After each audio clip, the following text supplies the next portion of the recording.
Who doesn't want to be friends with some millionaire, right? Some like cool, playboy type of millionaire, some cool ass dude. You want to hang out sometime, bro? You want to chill? Millionaires don't chill. They don't chill, bro. They don't like smoke a blunt, bro. They don't like go to the bar and get bitches, bro. Millionaires chill to talk about business and talk about their goals. What's up, kings and queens? Welcome to Goals First. I'm your host, Plutus, and this is the #1 podcast for helping you put your goals first. We have a great show today, and we are still in the How to Win Friends and Influence People series. It's from the book, How to Win Friends and Influence People by Dale Carnegie. I think this is like the 3rd or 4th episode I've done with that book, and it's just such a good book, and I figured I'd cover it in here so you don't have to read it. I did. I put in the work, and I'm here to share what I learned as we all journey together on our success. So all I ask, if you enjoy this video, please like, subscribe. Those all are great, but share with a friend. So as you might notice, this is a more relaxed show tonight. I'm not wearing a suit. I'm in my little, I guess it's like a roses on fire type of flannel, button down, whatever. Looking fly. I felt chilling in it, so I decided, I don't need the suit. I look good without the suit tonight, wearing this one. It's just so sexy. I didn't need the suit. So in the last episode, what we covered was why you have to get good at sales to be a high achiever. You have to be good at sales. There's no way around it. And I know I basically covered the objections of, I want to work in like this, that, and the other thing, so I don't have to get good at sales. No, anyone who's successful, all high achievers are good at sales because you constantly have to sell yourself. You have to sell yourself to beautiful women when you want to date. You have to sell yourself when you get a job. You have to sell yourself when you meet high-value friends or a high-value person who you want to befriend. You have to sell yourself. You have to sell the idea of why they should want you in their life. And of course, in literal business, you have to learn sales. So maybe you're not a salesman, but if you're a real estate agent, you have to learn sales. If you run any type of company, you're making business deals. When you're making a business deal, you're selling why the person should join your company or sell it to you or buy it from you or whatever. These are all, any type of business, you have to be good at sales is the point. So what we basically said in the last episode was you have to sell people on how your product helps them, how it adds to their life. And this applies again with not literal sales, but with helping people. So or with befriending somebody, getting a girl, you're selling yourself. You're selling why should this person be my friend. You can say, you mentioned something like, you find out they golf. So you can mention, hey, I love golfing. I'm an avid golfer. I've been getting really good at it.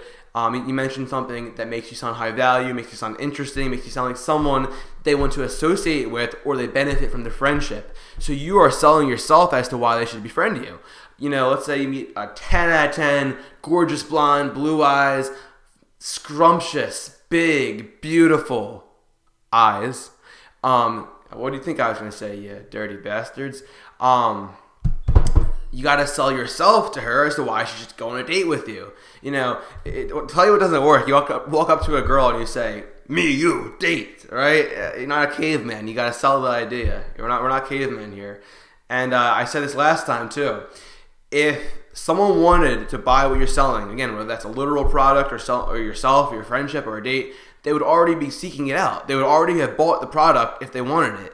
So you have to explain to them why they need it. If they wanted it, they would already be buying it. So you can't just be like, buy this, or come on a date with me. Yo, bro, let's be friends, let's chill. You can't just ask someone to chill. There has to be a reason to chill, such as going golfing, a party, a bar, going to get coffee, something fun, an amusement park, down the shore. There has to be a reason to chill.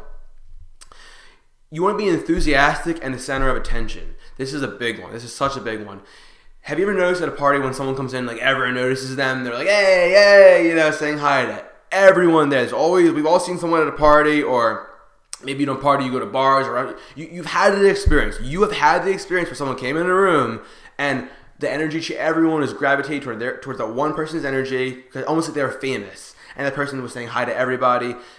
When you put out high energy and you're always like smiling, you're present, being present is one of the most crucial parts of this. You want to be present as in like looking around, taking in your surroundings, not being in your head, opposing the opposite, be present. And you put out high energy, people will want to be around you. You're selling yourself. This person's high energy. They have what I want. They are putting out the vibe I want to be a part of. Here's the other thing. When you come in with high energy versus low energy, you're adding to the room. So you got to think of it this way. You come into a room. If you add to the energy of the room, people are going to gravitate towards you. If you come in and you want to take energy, right? I've been there. I have gone to multiple parties where I wanted to find someone cool to hang out with. I wanted to find a hot girl to talk to. And you're taking energy. You're subtracting. You're degenerating. I know, look, I'm on one of those rowboats right now with my hand symbols. But you're pulling backwards. You're degenerating. It's not what you want. You want to push out energy. And that's why a lot of the pickup artists, if you look into like the pickup game and picking up women and stuff, they always say, go to the bar to have fun, not to get girls. The good ones say that at least. Because when you go trying to get laid, you're trying to take energy. When you go to have a good time, you actually will find like you'll be the center of attention. You come with 3 or 4 friends. You just get drunk. You have a good laugh. And here's part of it. You don't be scared to be embarrassed. You dance stupidly. You be a goofball. And you just have fun. And you add to the energy, and people, including hot women, will gravitate towards you. And the same works for high value friends or anyone you want to befriend. You want to add to the energy, not take away. So whether it's a friendship, a business meeting, a girl, a party, whatever it is, figure out the setting, figure out the energy, contribute energy so that people want to come towards you to take some of the good vibes. Another part that we went over last time was ask genuine. Actually, maybe it's the time before that, but we were saying ask genuine questions. You want to get to know someone's interest, and the reason why it's so important to get to know someone's interest is when you know their interest, you can then better suggest things to do, which would make them want to be your friend, as in, again, adding value. Sales. It's back to the sales. So let's say you meet someone who's a successful business owner and you want to befriend them because, like, who doesn't want to be friends with some millionaire, right? Some, like, cool, playboy type of millionaire, some cool-ass dude. So instead of just saying, think of this. Some millionaire, you're saying, hey, you want to hang out sometime, bro? You want to chill? Millionaires don't chill. They don't chill, bro. They don't, like, smoke a blunt, bro. They don't, like, go to the bar and get bitches, bro. Millionaires chill to talk about business and talk about their goals. So you can talk to them like, oh, dude, do you ever golf? Do you ever do this? And maybe through conversation, you find out the person golfs. So then here's what you do. So again, add value and sell yourself. You can say, hey, man, me and some buddies are golfing next weekend. I'm not sure where yet, but let me get your number. I'd love to have you join. So now you're offering the value. You're showing with show not tell, right? Like you learn in school as a kid, show not tell. It's so true. You're showing that you're someone that golfs, right? You didn't even say to them, oh, by the way, I golf too, right? You don't want to like beg for their attention and be like, raising your hand like their slave or their bitch, trying to offer up all these reasons like to sell yourself. You want to be indirect. Oh yeah, I'm actually golfing next weekend, man, with a few friends. You should come. You can actually say this before you have real golfing plans, and then you can just tell the person that. Hit up a few friends and be like, listen, man, I think we should go golfing this weekend. Get 2 or 3 people together, 4 or whatever, and then the person can join you or not. But the point is, you're going to have fun regardless in doing something fun like golfing, and this person can choose to join you. Or if a girl, you can offer a fun thing like an amusement park, a roller coaster, or the beach. The people can choose to be part of the fun that you're having. So they're gaining something from you, from the interaction. And that's the way that you win people over. That's the way you sell yourself, by having something to offer so that they can gain from what you have to offer and your energy, your vibe. They know they're going to talk business with you. They're going to have fun. They're going to do something they enjoy, which you find out by being genuinely interested and asking genuine questions. You find out what their interests are. You find out what their values are. And you apply all of that to the first few times making plans, so they see you're someone that has similar interests and they can gain from. Women want to have fun. Women want to have fun at parties. This is why when you come up trying to get laid, or you come up trying to hook up, or you want something from women, they go, ew, you're a creep. Because you want something. Women want to have fun. So you have to create the element of fun if you want bad bitches. It's so true.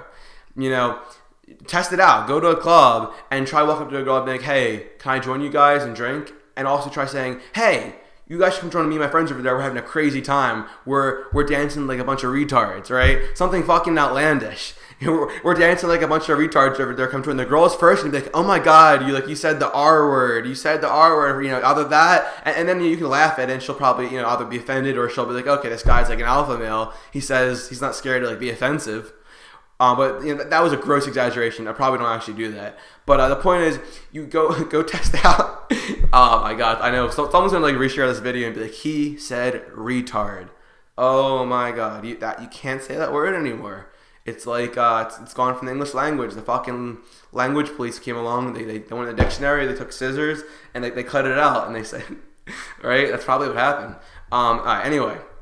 you want to be offering fun plans. Women want to have fun, and this is why I explained just a minute ago about offering a fun plan for them to join. This is extra true for women in the moment. So you want to be having fun at a party, social gathering, whatever the setting is that you're meeting this girl, even if it's one-on-one in a goddamn supermarket, you walk over with fun vibes that you want to invite the girl to join. And if you're a girl watching my podcast, props to you. Same works in reverse.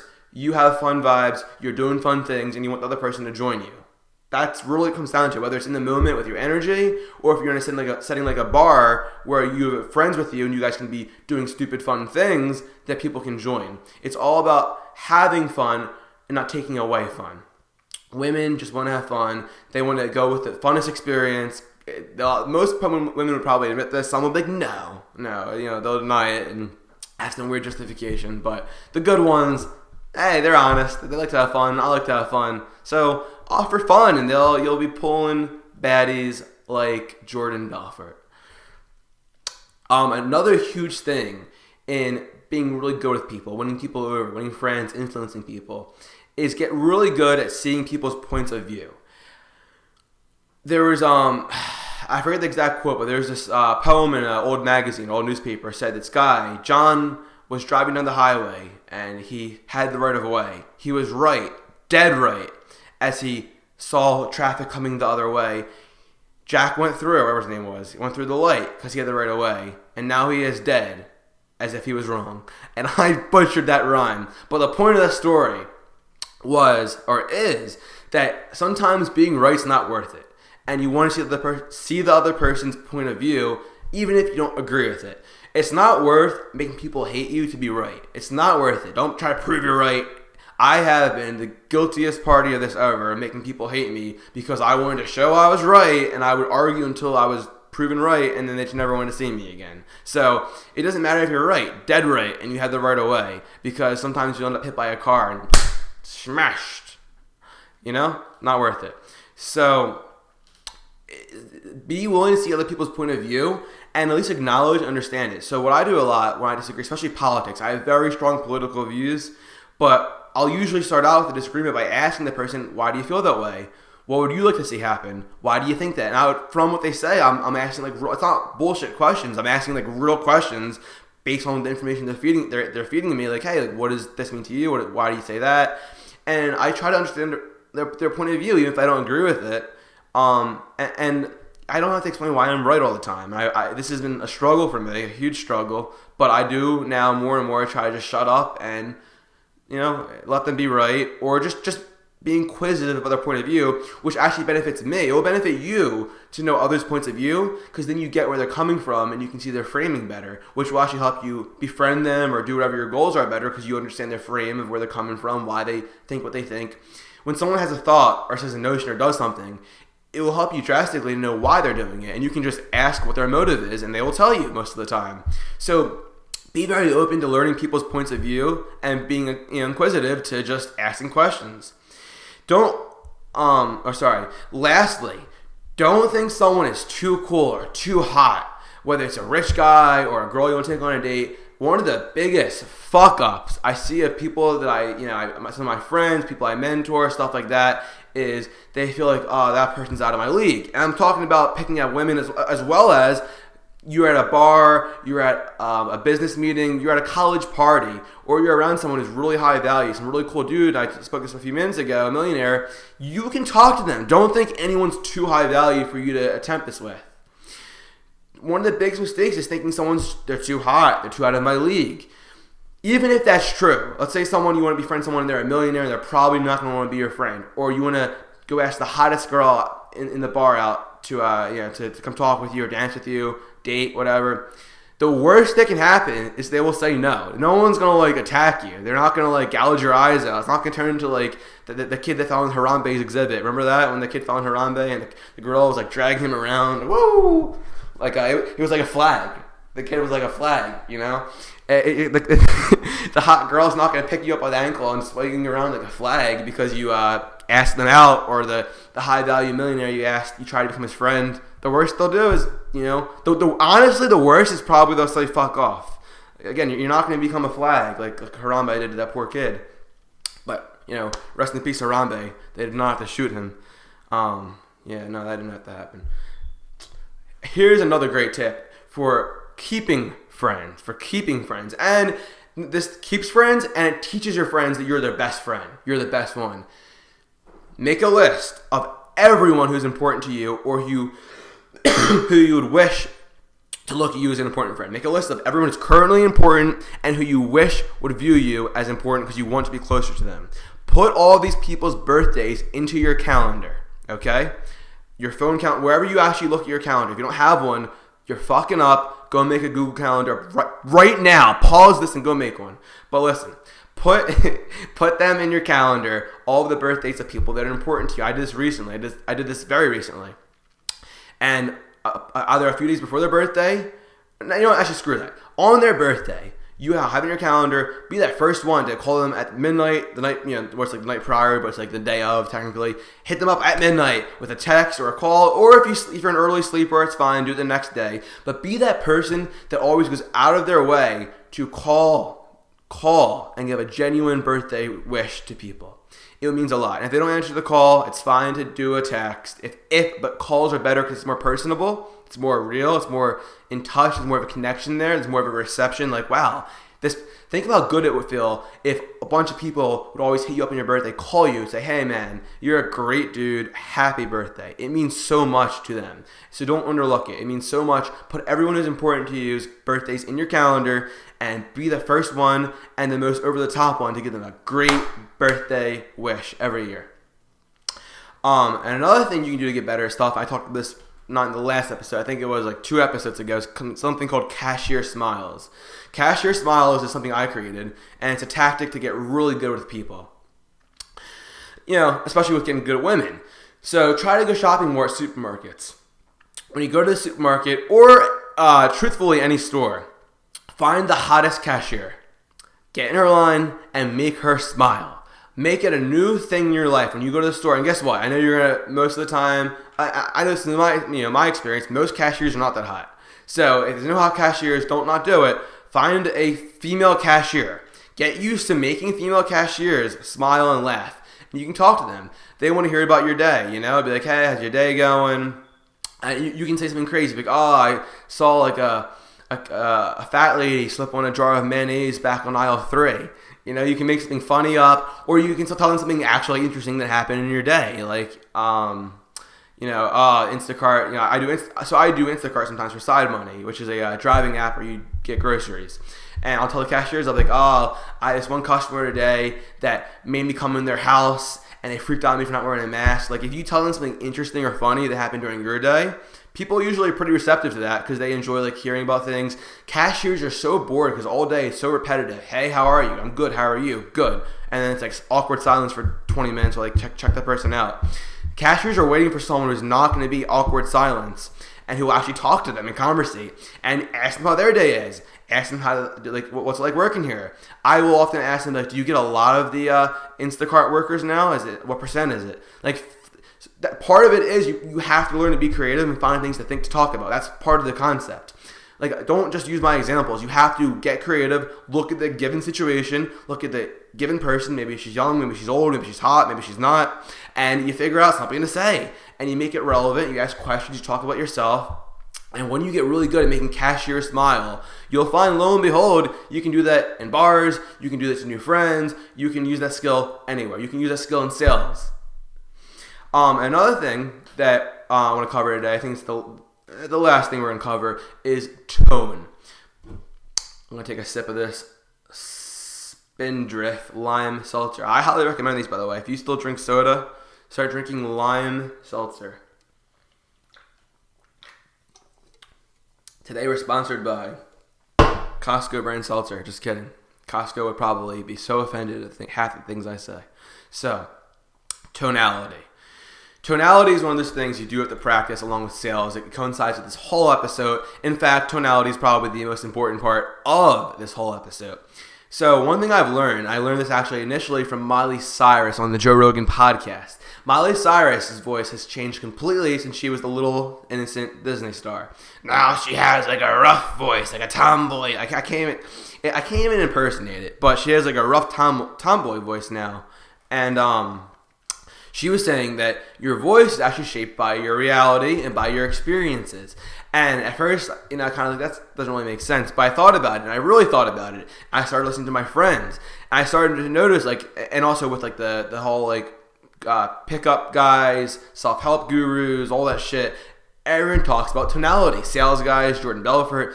And I realized that it is true. I've noticed dominant men have deeper voices and submissive men have lighter voices. And I really thought at first it's maybe that's why they're dominant. Dominant guys have deep voices, but why? And I realized how much I can change my own voice. I was doing impressions at one point, just fuck around.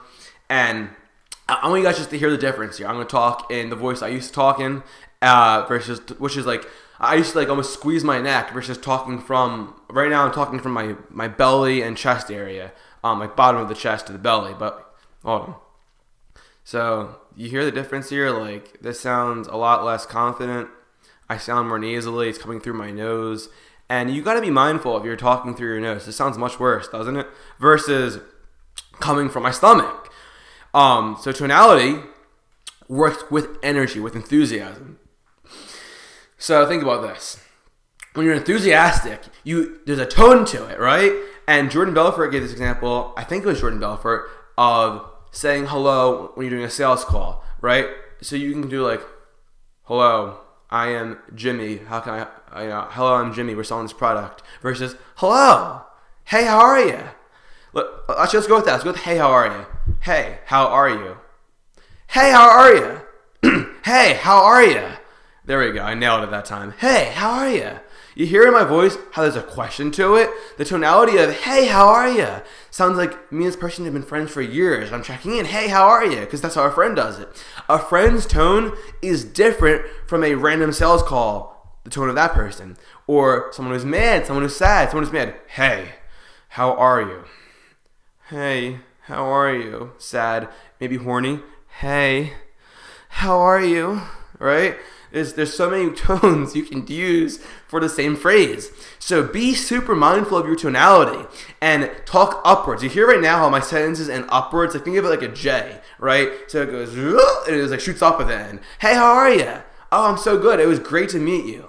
You want to sound happy in your voice? The person should be able to tell you're smiling from your voice, which is true. Actually, they've done studies on this. And people can tell you're smiling over the phone when you smile, because it actually changes the tonality and stuff like that. So anyway, my point I was getting before is tonality is shaped by your experiences. So a lot of the times, guys that have bad tones, men that speak poorly because they were bullied, they were, something terrible happened in their childhood, they had an abusive father, and the abusive father was very dominant, so they're very submissive. Essentially, men with weaker voices are submissive. They are submissive men. And it comes out in their voice. They are submissive. They don't pronunciate their words because they almost have the voice of they're trapped in a little boy's body. Saying, going to daddy, asking a question, hoping daddy doesn't fucking disappoint them. It's hey, can we play catch?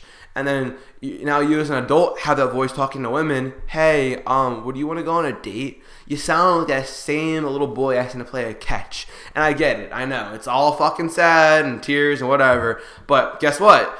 Do you want to accomplish your goals or do you want to be sad? That's what it comes down to. So grow up, talk in a big boy voice, talk with tonality, have energy and movement in your voice. You hear how I'm talking, how there's so much life to my voice. It's like a roller coaster. It's almost like you're at Disney World riding the roller coaster. You're going up and down and up and down, and you can talk like this. There's no reason why you can't emphasize important words. And when you emphasize important words, people start to listen to you more. And now I'm actually completely off topic. I actually have a script here of what I'm covering. But this is just a great rant. I'm going to keep going with it. And I just lost what I was going to say. Oh my God. So, tonality does matter. You got to know what you're saying, how you're saying it, and the tone. Well, I had something cool to say. I just freaking lost it by announcing that I went off topic. Wow. See what ADHD does to you? Alright, well, I guess we're going to end it there. Anyway, guys, please, if you enjoyed this, share it with a friend. Thank you so much for watching. I want to do nothing for the next, 100 episodes. I'm kidding. Infinitely. But to give you guys free value. Because the number one goal here is to help you put your goals first. Thank you for watching.